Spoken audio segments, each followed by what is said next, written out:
وَإِذْ قُلْنَا لِلْمَلَائِكَةِ اسْجُدُوا لِآدَمَ فَسَجَدُوا إِلَّا إِبْلِيسَ أَبَى وَاسْتَكْبَرَ وَكَانَ مِنَ الْكَافِرِينَ وَقُلْنَا يَا آدَمُ اسْكُنْ أَنْتَ وَزَوْجُكَ الْجَنَّةَ وَكُلَا مِنْهَا رَغَدًا حَيْثُ شِئْتُمَا وَلَا تَقْرَبَا هَذِهِ الشَّجَرَةَ فَتَكُونَا مِنَ الظَّالِمِينَ فَأَزَلَّهُمَا الشَّيْطَانُ عَنْهَا فَأَخْرَجَهُمَا مِمَّا كَانَا فِيهِ وَقُلْنَا اهْبِطُوا بَعْضُكُمْ لِبَعْضٍ عَدُوٌّ وَلَكُمْ فِي الْأَرْضِ مُسْتَقَرٌّ وَمَتَاعٌ إِلَى حِينٍ فَتَلَقَّى آدَمُ مِنْ رَبِّهِ كَلِمَاتٍ فَتَابَ عَلَيْهِ إِنَّهُ هُوَ التَّوَّابُ الرَّحِيمُ قُلْنَا اهْبِطُوا مِنْهَا جَمِيعًا فَإِمَّا يَأْتِيَنَّكُمْ مِنِّي هُدًى فَمَنْ تَبِعَ هُدَايَ فَلَا خَوْفٌ عَلَيْهِمْ وَلَا هُمْ يَحْزَنُونَ وَالَّذِينَ كَفَرُوا وَكَذَّبُوا بِآيَاتِنَا أُولَئِكَ أَصْحَابُ النَّارِ هُمْ فِيهَا خَالِدُونَ۔ اور اس وقت کا تذکرہ سنو جب ہم نے فرشتوں سے کہا تھا کہ آدم کو سجدہ کرو، چنانچہ سب نے سجدہ کیا سوائے ابلیس کے کہ اس نے انکار کیا اور متکبرانہ رویہ اختیار کیا اور کافروں میں شامل ہو گیا۔ اور ہم نے کہا آدم تم اور تمہاری بیوی جنت میں رہو اور اس میں سے جہاں سے چاہو جی بھر کے کھاؤ، مگر اس درخت کے پاس بھی مت جانا ورنہ تم ظالموں میں شمار ہو گئے۔ پھر ہوا یہ کہ شیطان نے ان دونوں کو وہاں سے ڈگمگا دیا اور جس عیش میں وہ تھے اس سے انہیں نکال کر رہا، اور ہم نے آدم، ان کی بیوی اور ابلیس تینوں سے کہا اب تم سب یہاں سے اتر جاؤ، تم ایک دوسرے کے دشمن ہوگے اور تمہارے لیے ایک مدت تک زمین میں ٹھہرنا اور کسی قدر فائدہ اٹھانا طے کر دیا گیا ہے۔ پھر آدم نے اپنے پروردگار سے توبہ کے کچھ الفاظ سیکھ لیے جن کے ذریعے انہوں نے توبہ مانگی، چنانچہ اللہ نے ان کی توبہ قبول کر لی، بے شک وہ بہت معاف کرنے والا بڑا مہربان ہے۔ ہم نے کہا اب تم سب یہاں سے اتر جاؤ، پھر اگر میری طرف سے کوئی ہدایت تمہیں پہنچے تو جو لوگ میری ہدایت کی پیروی کریں گے ان کو نہ کوئی خوف ہوگا اور نہ وہ کسی غم میں مبتلا ہوں گے، اور جو لوگ کفر کا ارتکاب کریں گے اور ہماری آیتوں کو جھٹلائیں گے وہ دوزخ والے لوگ ہیں جہاں وہ ہمیشہ رہیں گے۔ ان آیات کریمہ میں اللہ تبارک و تعالیٰ نے حضرت آدم علیہ السلام کی پیدائش کے بعد کا ایک اہم واقعہ بیان فرمایا ہے، جس کا حاصل یہ ہے کہ جب آدم علیہ السلام کو پیدا کر دیا گیا تو اللہ تبارک و تعالیٰ نے تمام فرشتوں کو حکم دیا کہ وہ ان کے آگے سجدہ کریں۔ چنانچہ اس حکم کی تعمیل میں سب نے سجدہ کیا، البتہ ابلیس نے سجدہ کرنے سے انکار کیا اور تکبر کا راستہ اختیار کیا اور اس کا شمار کافروں میں ہو گیا۔ یہ واقعہ جو پہلی آیت کریمہ میں بیان کیا گیا ہے اس کے مختلف پہلو قابل ذکر ہیں اور ان کو سمجھنا ضروری ہے۔ یہاں اللہ تبارک و تعالی نے ملائکہ کو یہ حکم دیا کہ وہ آدم علیہ السلام کو سجدہ کریں، اور انہوں نے اس کی تعمیل میں سجدہ کیا بھی۔ اس سے یہ بات معلوم ہوتی ہے کہ اللہ تبارک و تعالی نے فرشتوں پر یہ بات ظاہر کرنی تھی کہ جو مخلوق میں پیدا کرنے جا رہا ہوں، یعنی آدم علیہ السلام اور ان کی اولاد، وہ جب میری اطاعت کے ساتھ زندگی گزارے گی تو اے فرشتوں تم پر بھی فوقیت لے جائے گی، اسی لیے تمہیں حکم دیا جا رہا ہے کہ ان کے آگے سجدہ کرو، ان کو سجدہ کرو۔ کیونکہ شروع میں فرشتے یہ سمجھ رہے تھے کہ تمام مخلوقات میں ہم سے زیادہ کوئی اور اطاعت گزار، عبادت گزار، فرما بردار نہیں ہے، لہذا ان کو یہ خیال بھی پیدا ہوا تھا کہ آپ ایک ایسی مخلوق کیوں پیدا کر رہے ہیں کہ جو زمین میں فساد مچائے گی اور خونریزیاں کرے گی۔ تو اللہ تبارک و تعالیٰ اب ان کے اس خیال کو رد کرنے کے لیے اور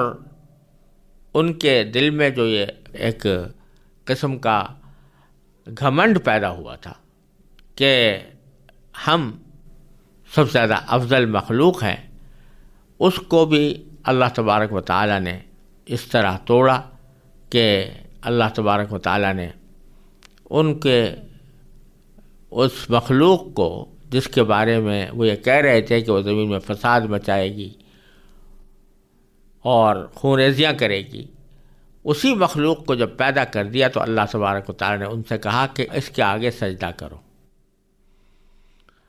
اور بتلانے یہ مقصود تھا کہ فرشتوں، بے شک تم بڑے پاک باز ہو، پر بے شک تم سے کوئی گناہ سرزد نہیں ہوتا، لیکن اس کی وجہ یہ ہے کہ ہم نے تمہارے اندر گناہ کا داعیہ ہی پیدا نہیں کیا،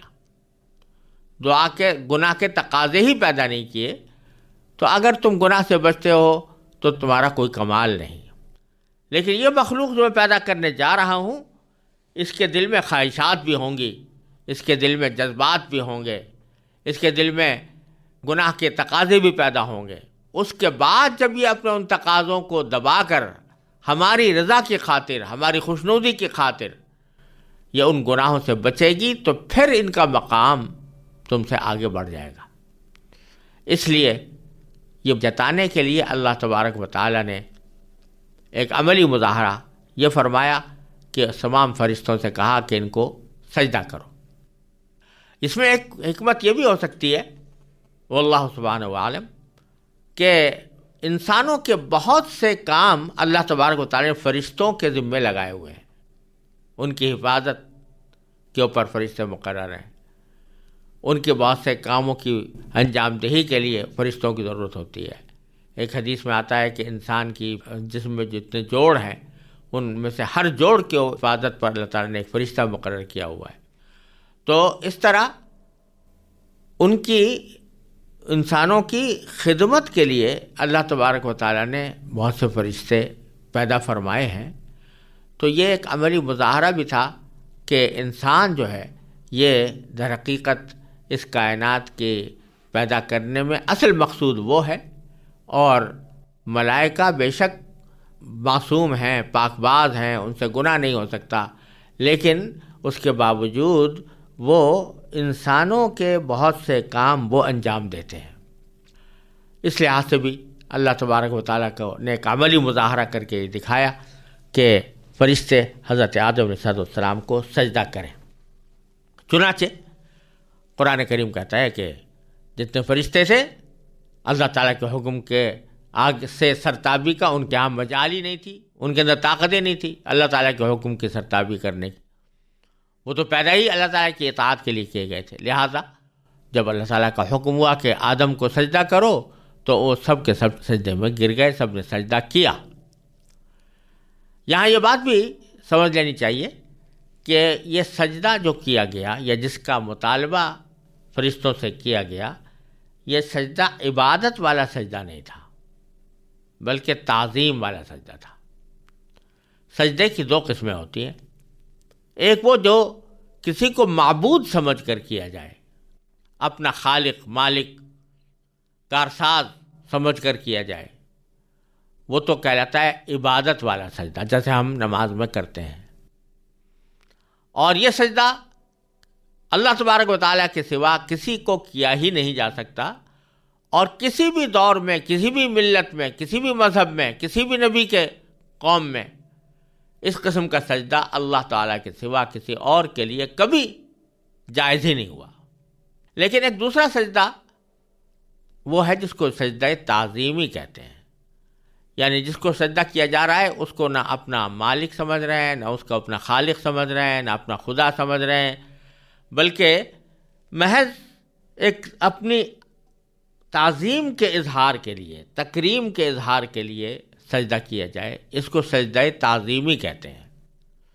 یہ سجدہ تعظیمی بعض انبیاء کرام علیہ السلام کی شریعتوں میں جائز تھا۔ حضرت آدم علیہ السلام کے لیے بھی اسی واسطے جو سجدہ کرایا گیا ملائکہ سے یا فرشتوں سے، وہ سجدہ تعظیمی تھا، سجدہ عبادت والا نہیں تھا، جو ان کی شریعت میں جائز تھا۔ بعد میں بھی بعض انبیاء کرام کی شریعتوں میں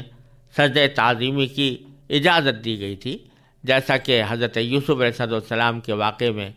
آتا ہے کہ حضرت یوسف علیہ السلام کے آگے سجدہ کیا والدین نے بھی اور ان کے 11 بھائیوں نے بھی۔ تو وہ سجدہ تعظیمی تھا، سجدہ عبادت نہیں تھا، یہ ان کی شریعتوں میں جائز تھا۔ لیکن جب امت محمدی علیہ صاحب علیہ السلام کا وقت آیا تو اللہ تبارک و تعالیٰ نے اس امت کو خاتم الامم قرار دیا، اس پر دین کی تکمیل ہوئی، لہذا شرک کے ہر شائبے سے اس امت کو بچایا گیا، اور اس امت میں چونکہ